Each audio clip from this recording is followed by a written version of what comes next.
Welcome, future engineers, math enthusiasts. Yan. So, dito na tayo sa last part ng ating lesson, ang derivative ng exponential functions. Wala nang further ado, simulan na natin agad. Before ko start ang ating video, please make sure na subscribe kayo sa ating channel and share nyo na rin sa mga classmates nyo, mga friends nyo, para sabay-sabay kayo matuto, ganun. Tapos, pwede kayo mag-comment ng yung mga problems, mga gustong ipasolve na equation. And please make sure na nakahitang yung notification bell para updated kayo sa ating mga ipopost. Yun lang. Enjoy the video. Ang derivative ng base A raised to U is A raised to U, ln of A, tapos yung U prime.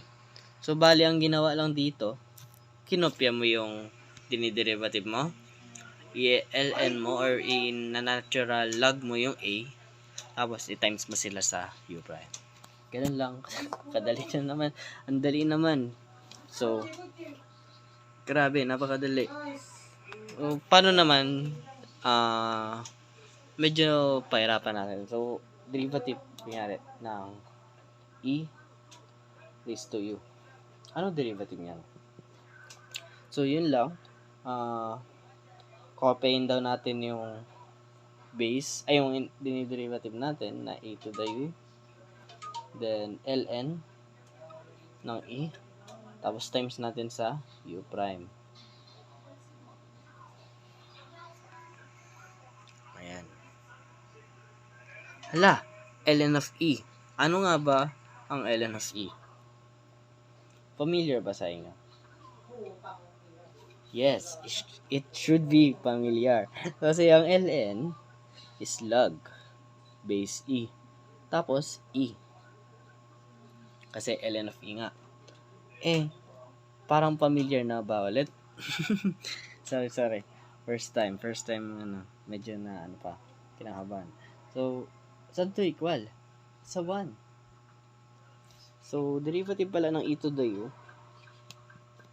is e to the u times yung u prime lang. Sakaling maka-encounter kayo ng e raised to an exponent, yan ang magiging sagot.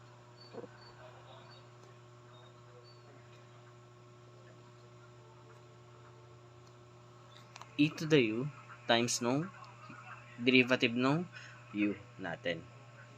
Bale, I would call it as special parts ng derivative na exponential function.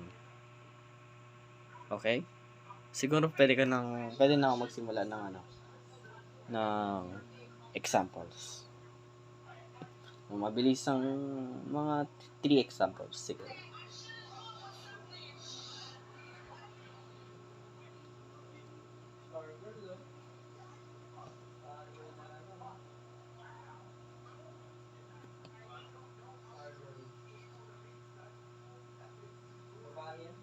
Ayan. So, paano to mga to? So, according sa rule natin, copy man na natin yung 5x squared. Ayan. Times, ano nga ba ang base natin?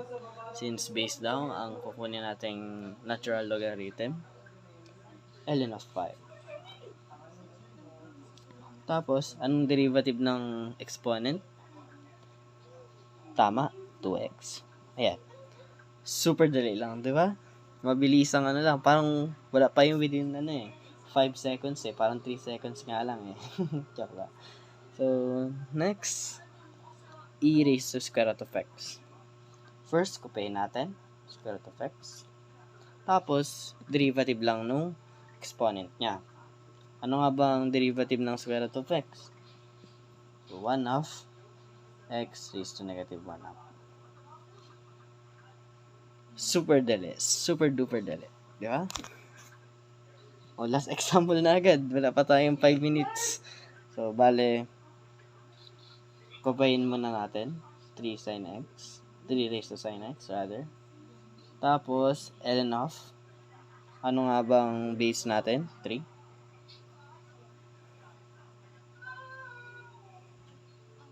Tapos, anong derivative ng sin x? Yes, cos x. Ganun lang kadali. Grabe. Wala pa tayong 5 minutes. Tapos na natin yung video. Ibig sabihin, ganun lang siya kadali talaga. I promise. Guarantee. So, siguro pwede na ako magbigay ng mga hard examples para sa ating, para sa last part na talaga ng video natin. Ayun lang. Babalikan ko kayo.